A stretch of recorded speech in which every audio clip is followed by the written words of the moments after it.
जो ब्रिटिशर्स थे ना वो ऐसे ही थे, कहीं पे भी जाते थे बॉर्डर ड्रॉ कर देंगे और कंसिडर नहीं करते थे कि भाई यहाँ पे लोगों को क्या फर्क पड़ेगा। सेम चीज उन्होंने कहां पे करी, नॉर्थ ईस्ट में भी यही चीज करी। आप सभी लोगों ने ना उरी मूवी जरूर देखी होगी। उरी मूवी का जो फर्स्ट सीन है वो इंडो म्यांमार बॉर्डर का है और वो एक ऑपरेशन को दिखाता है जो कि 2015 में हुआ था। अब देखो मेतीज यहाँ पे दो डिमांड कर रहे हैं, पहला एसटी स्टेटस और दूसरा right to settle in hilly areas. अभी प्रेजेंटली मेतीज के पास ये राइट नहीं है कि वो हिली एरियाज में लैंड खरीद सके। इनके यूथ सपोर्टर्स हैं, उन्होंने अपने सिर पे पेट्रोल डालना स्टार्ट कर दिया और यहाँ पे बोला कि अगर हमारे लीडर्स को नहीं छोड़ा गया तो हम खुद को क्या कर देंगे, आग लगाएंगे। एक सस्पेंडेड पुलिस ऑफिसर की गिरफ्तारी की वजह से मणिपुर आज फिर से सुर्खियों में है। कौन है ये कनन सिंह, क्या है मेती और कुकी के पीछे का विवाद, क्यों मणिपुर में फिर से प्रेसिडेंट रूल लगाना पड़ा और रीसेंट वायलेंस के पीछे क्या क्या रीजन रहे, आज की वीडियो में इसी को डिस्कस करेंगे। देखिए जो हमारी नॉर्थ ईस्टर्न स्टेट्स हैं उनमें से काफी स्टेट्स जो हैं वो बॉर्डर शेयर करती है म्यांमार के साथ, तो म्यांमार की हिस्ट्री थोड़ी बहुत आपको पता होनी जरूरी है। तो आइए स्टार्ट करते हैं आज की वीडियो को। देखिए म्यांमार, जिसे पहले बर्मा के नाम से भी जाना जाता था, 1937 तक इंडिया का ही पार्ट हुआ करता था। 1937 में इसे भारत से अलग कर दिया गया है ना, और एक अलग देश बना दिया गया। 1948 में इसे आजादी मिली ब्रिटिशर्स से और थोड़े ही कम टाइम में 1962 में यहां पे मिलिट्री ने तख्ता पलट कर दिया, मिलिट्री कू हो गई और उसकी वजह से काफी जो लीडर्स थे उनको जेल में डाल दिया गया। ठीक है, अब वहां पे एक इंपॉर्टेंट लीडर थी जिनका नाम आपको पता होना बहुत जरूरी है, वो है आंग सान सू की। अब देखिए इन्होंने वहां पे प्रो डेमोक्रेसी प्रोटेस्ट स्टार्ट कर दिया, जो वहां पे ह्यूमन राइट वॉयलेशंस हो रही थी उसके खिलाफ आवाज उठाई और इसीलिए 1991 में इनको नोबेल पीस प्राइज से भी सम्मानित कर दिया गया। ठीक है, अब देखिए क्या होता है, जिस टाइम इनको ये अवार्ड मिलता है उस टाइम पे ये क्या होती है, हाउस अरेस्ट पे होती है। अब देखो कहीं पे भी अगर मिलिट्री रूल लगा है, डेमोक्रेसी नहीं है, तो जो वेस्टर्न कंट्रीज हैं वो उस कंट्रीज पे क्या कर देती हैं, सैंक्शंस लगा देती हैं, जिसकी वजह से उस कंट्री के साथ ट्रेड करना थोड़ा मुश्किल हो जाता है और वो कंट्री जो है वो धीरे धीरे वहां की इकोनॉमी क्या हो जाती है, डाउन आना स्टार्ट हो जाती है। यही हुआ म्यांमार के साथ, यहां की इकोनॉमी भी धीरे धीरे डाउन आनी स्टार्ट हुई और 2008 तक आते आते यहां पे बहुत ज्यादा क्राइसिस आ गई।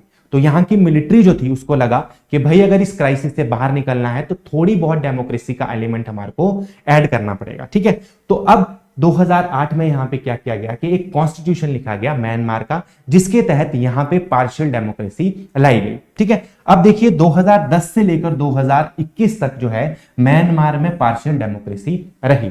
अब जैसे ही यहां पे ये सारी चीजें अनाउंस होती हैं, इनको रिलीज कर दिया जाता है और फिर आगे जाके ये वहां पे क्या करती हैं, इलेक्शंस लड़ती हैं। देखिए अब देखिए वाई पार्शियल डेमोक्रेसी, बिकॉज मैंने आपको पहले बताया है कि वेस्टर्न कंट्रीज ने बहुत ज्यादा सैंक्शंस लगा दिए थे और म्यांमार के पास कोई ऑप्शन नहीं बचा अपनी इकोनॉमी को ओपन करने के अलावा।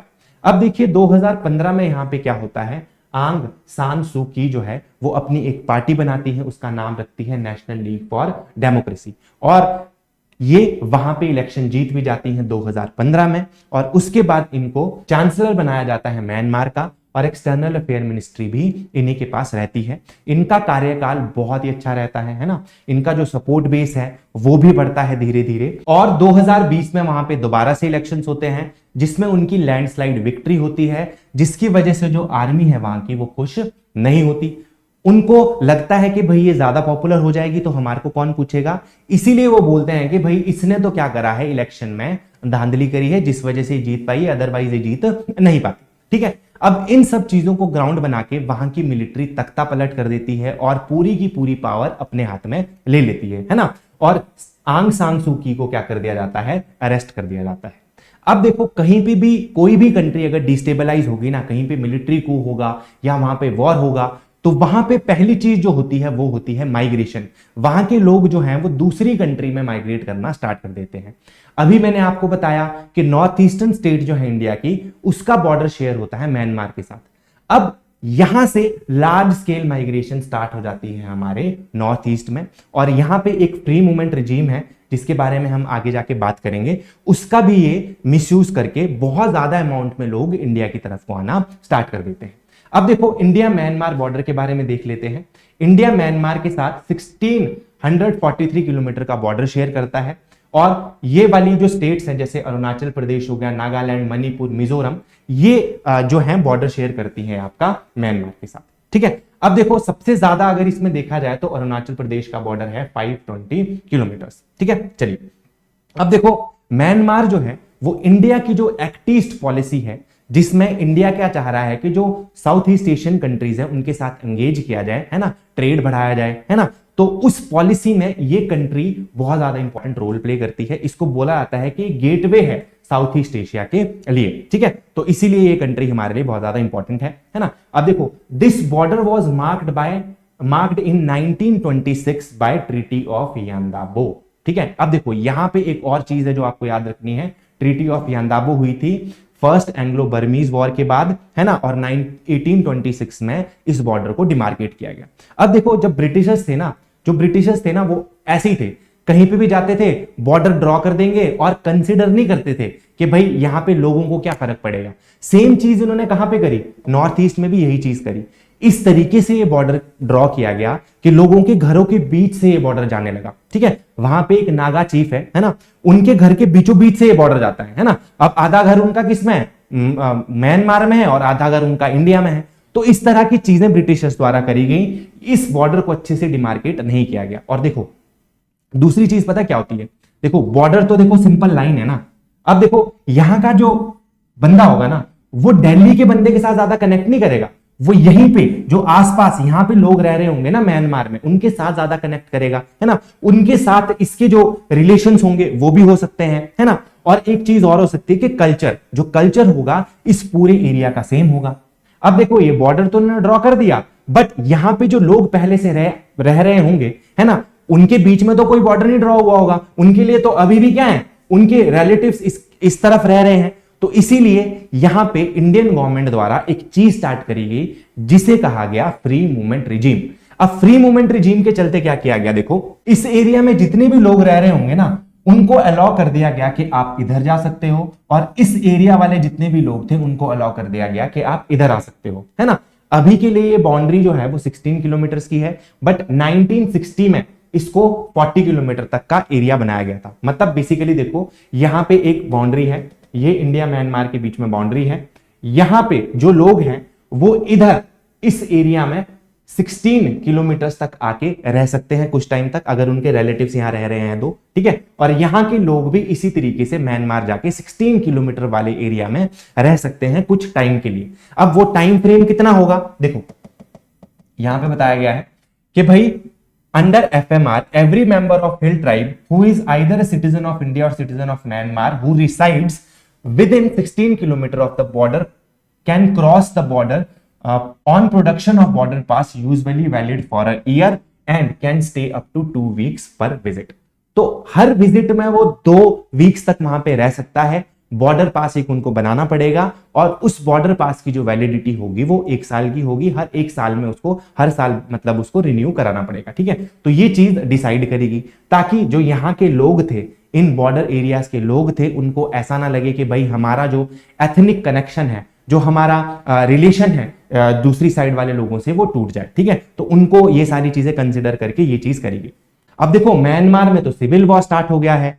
अब देखो सिविल वॉर जब स्टार्ट होता है तो माइग्रेशन स्टार्ट होती है। तो यहां के भी जो वेस्टर्न रीजन के लोग थे म्यांमार के, सगेन और चिन के, उन्होंने जो इनके रिलेटिव्स हैं जो इंडिया में रहते हैं उनसे रिक्वेस्ट करनी स्टार्ट कर दी कि प्लीज हमको आने दो, हम कुछ दिन रहेंगे और फिर वापस आ जाएंगे। ठीक है, अब देखो जो मिजो ट्राइब है जो मिजोरम में रहती है और कुकी ट्राइब जो मणिपुर में रहती है, उनके इनके साथ बहुत टाइम से रिलेशंस हैं। तो यहां पे उन्होंने उनको आने दिया और जो ये फ्री मूवमेंट रिजीम है इसने भी हेल्प करी, है ना। अब देखो ये जो सारी चीजें हैं, ये सारी चीजें जो हुई, जो ये लोग वहां से आए, इसको ये लोग तो सपोर्ट करते हैं मिजो और कुकी, क्योंकि इनके तो यहां से रिलेशंस हैं, इनके तो जनरेशन से रिलेशन चलते आए हैं।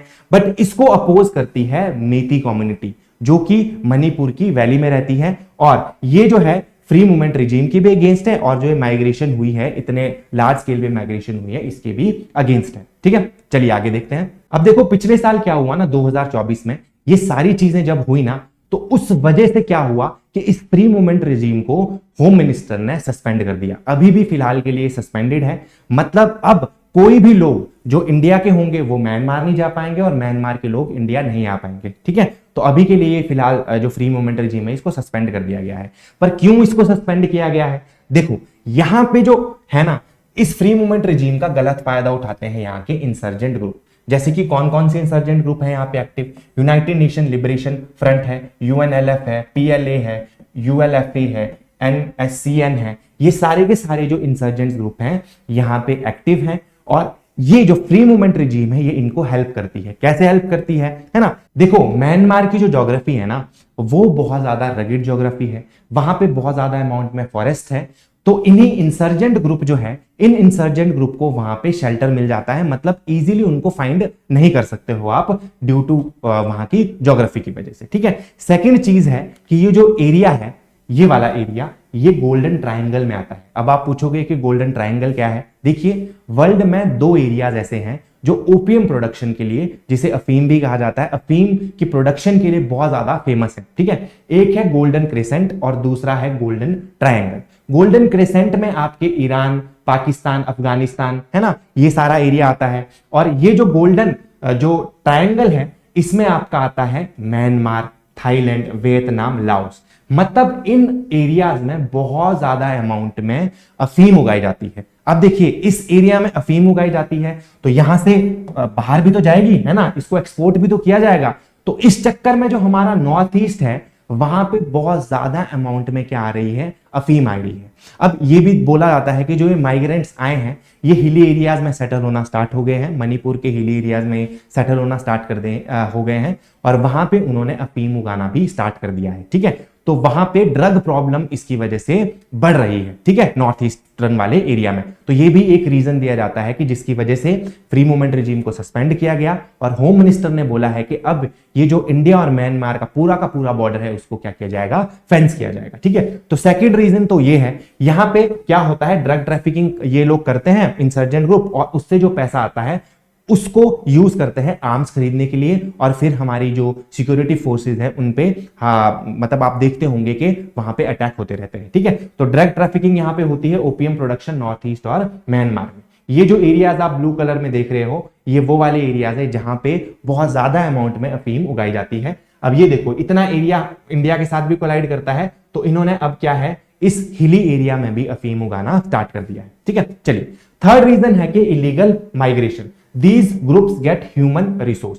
अब इस वजह से क्या होता है ना, यहां पे इंप्लॉयमेंट अपॉर्चुनिटी थोड़ी कम होगी, है ना, और लोग यहां पे ड्रग ट्रेड में ज्यादा इन्वॉल्व होंगे, है ना। अब तो थोड़े कम पैसे के लिए भी इनको यहां से, इन इंसर्जेंट ग्रुप को यहां से ह्यूमन रिसोर्स मिल जाते हैं। और यहां पे जो इंडिया के दुश्मन है जैसे कि चाइना, वो भी एक रोल प्ले करता है, वो भी फंड करता है यहां पे जो जितने भी इंसर्जेंट ग्रुप हैं उनको, और उनको आर्म्स सप्लाई करता है ना। चाइना, म्यांमार, बांग्लादेश, ये सारी जगहों से इनको आर्म्स आते हैं और इस नॉर्थ ईस्ट को डिस्टेबलाइज करने के लिए ये कोशिश कर रहे हैं। ठीक है, चलिए आप सभी लोगों ने ना उरी मूवी जरूर देखी होगी। उरी मूवी का जो फर्स्ट सीन है वो इंडो म्यांमार बॉर्डर का है और वो एक ऑपरेशन को दिखाता है जो कि 2015 में हुआ था, जो इंडियन आर्मी ने म्यांमार की आर्मी के साथ स्टार्ट करा था। और यहां पे एनएससीएन के आतंकवादियों को मार गिराया गया था, उनके ठिकाने खत्म कर दिए गए थे।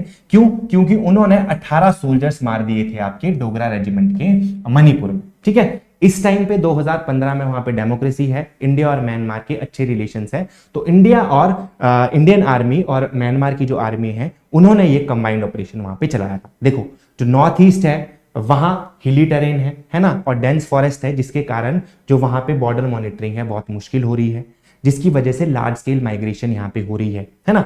अब देखो वहां पे जो हिली ट्राइब्स हैं उनको तो ये लोग पसंद है ना, क्योंकि उनके रिलेशंस हैं इनके साथ, तो वो उनको अलाउ कर रही है कि आप यहाँ पे रहो। और जिस वजह से वो वहां पे क्या कर रहे हैं, इलीगल माइग्रेंट्स जो हैं वो वहां पे नए विलेजेस स्टार्ट कर रहे हैं।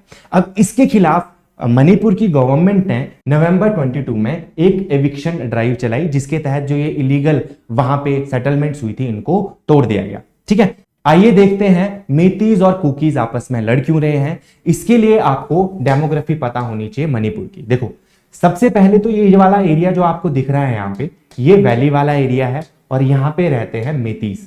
मेतीज जो हैं वो हिंदूज हैं, इनको पॉलिटिकल रिप्रेजेंटेशन सबसे ज्यादा है और ज्यादा अमीर भी ये लोग हैं। ठीक है, इतनी चीज समझ आई। ये इतने से एरिया में जो लोग रह रहे हैं, पॉलिटिकल रिप्रेजेंटेशन भी ज्यादा है, इनके बच्चे ज्यादा पढ़े लिखे हैं और यहां पे पॉलिटिकल रिप्रेजेंटेशन भी इनको ज्यादा है। ठीक है, ये चीज समझ आ गई। अब ये जो पूरा एरिया है ये है हिली एरियाज, यहां पे रहती हैं डिफरेंट डिफरेंट ट्राइब। वैसे तो मेती भी एक ट्राइब है ना, यहां पे अलग अलग ट्राइब्स रहती हैं हिली एरियाज में। अब हिली एरियाज में कौन कौन रहते हैं, जैसे कि नागास हो गए, कुकीज हो गए। अब ये लोग जो हैं इनका जो रिलीजन है वो है क्रिश्चियन।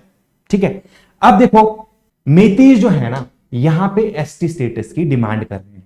देखो मेतीज जो है ना बहुत अमीर है, बस इनके पास एक ही चीज नहीं है, बाकी सारी चीजें हैं, इनके पास एक चीज नहीं है, एसटी स्टेटस। एसटी स्टेटस नहीं होगा तो उस वजह से क्या हो रहा है कि गवर्नमेंट की जो जॉब्स है उसमें रिजर्वेशन वगैरह थोड़ी इनको कम मिल रही होगी और बाकी जो पर्क्स होते हैं वो भी थोड़े कम मिल रहे होंगे। अब यहां पे ये क्या कर रहे हैं कि हमारे को एसटी स्टेटस मिलना चाहिए, बट अगर इनको एसटी स्टेटस मिल जाता है तो ये जो ट्राइब्स रहती हैं आपकी हिल एरियाज में, इनको क्या है, इनको ये डर है कि भाई ये लोग तो ज्यादा पढ़े लिखे हैं, ज्यादा प्रॉस्परस हैं, अगर इनको एसटी स्टेटस मिल गया तो इन्हीं के बच्चे आगे जाके गवर्नमेंट जॉब्स में भी लगेंगे, वैसे ही इनकी पॉलिटिकल रिप्रेजेंटेशन बहुत ज्यादा है ना। तो ये सारा डर किसको है, इनको है। अब देखो यहां पे जो स्टेट लेजिस्लेटिव असेंबली है ना उसमें भी 40 सीट्स जो है ना वो आपकी मेतीस की हैं। ठीक है, तो ये भी डर लगा रहता है बाकी ट्राइब्स को कि भी पॉलिटिकल रिप्रेजेंटेशन भी इन्हीं की है और बाकी अगर एसटी स्टेटस मिल गया तो भी बहुत ज्यादा प्रॉब्लम हमारे को हो सकती है। अब देखो मेतीज यहां पे दो डिमांड कर रहे हैं, पहला एसटी स्टेटस और दूसरा right to settle in hilly areas. अभी प्रेजेंटली मेतीज के पास ये राइट नहीं है कि वो हिली एरियाज में लैंड खरीद सके और वो बोल रहे हैं कि भाई ये डिस्क्रिमिनेटरी है। दूसरी जगह जो कुकी ट्राइब है वो ये बोल रही है कि अगर इनको लैंड खरीदने का भी राइट मिल जाता है ना तो ये यहां पे भी सेटल होना स्टार्ट कर देंगे हिली एरियाज में, और वैसे ही हमारे पास रिप्रेजेंटेशन कम है, इनकी मसल पावर ज्यादा होने के कारण ये क्या कर सकते हैं, हमको यहां से एलिमिनेट कर सकते हैं, तो इनको ये डर है। अब रिसेंटली क्या हुआ कि पिछले साल अप्रैल 14 2023 को हाई कोर्ट ने भी यहां पे रिकमेंड करा कि भाई एसटी स्टेटस इनको दे दिया जाना चाहिए। उसके बाद क्या होता है कि ये जो हिल ट्राइब्स हैं ये वहां पे एक मार्च लॉन्च करती है इसके अगेंस्ट, और यहां पे इन दोनों ग्रुप्स के बीच में झड़प होती है और यहां से स्टार्ट होता है आपका मणिपुर वायलेंस। ठीक है, और जो कि अभी देखो 2 साल हो चुके हैं, ये वायलेंस खत्म होने का नाम नहीं ले रहा है। इसके बाद देखो फरवरी में जो बीरेन सिंह है वहां की चीफ मिनिस्टर, उनकी कुछ ऑडियो क्लिप्स लीक होती हैं जिससे ये पता चलता है कि इन्होंने वहां पे जो मेती कम्युनिटी है उनको हेल्प करा था, उनको आर्म्स सप्लाई करने में थोड़ी हेल्प करी थी, जिसकी वजह से वहां पे बहुत ज्यादा वायलेंस हुआ था, जिसकी वजह से इनके खिलाफ जो वहां पे ऑपोजिशन पार्टी होती है वो एक नो कॉन्फिडेंस मोशन लाती है और इनकी खुद की जो पार्टी के लोग हैं वो भी इनको ज्यादा पसंद नहीं करते हैं, है ना। तो ये सारी चीजें होती हैं और जिसकी वजह से ये क्या कर देते हैं, वो रिजाइन कर देते हैं। ठीक है, अब इनके रेजिग्नेशन के बाद क्या होता है कि वहां पे 13 फरवरी को प्रेसिडेंट रूल लगा दिया जाता है अंडर आर्टिकल 356 और मणिपुर बन जाता है देश का पहला राज्य जहां पे सबसे ज्यादा बार प्रेसिडेंट रूल लगाया गया, 11 बार। आइए देखते हैं रिसेंटली जो मणिपुर वायलेंस हुआ है उसके पीछे के रीजंस क्या है। देखिए एक पर्सन है, इनका नाम है कनन सिंह, ये एक सस्पेंडेड मणिपुर पुलिस कांस्टेबल है ना, और टॉप लीडर है आपके अरमबाई तेंगोल के। अरमबाई तेंगोल एक मिलिटेंट ऑर्गेनाइजेशन है जो कि मेतीज के हक की बात करता है। इनको अरेस्ट कर दिया गया, साथ में इनके साथ 4 और लोगों को अरेस्ट कर दिया गया। इनके ऊपर इल्जाम क्या है कि भाई इन्होंने एक एसपी लेवल के ऑफिसर को अबडक्ट किया है ना, और उसको टॉर्चर किया है। ठीक है, अब इनको गिरफ्तार कर लिया गया।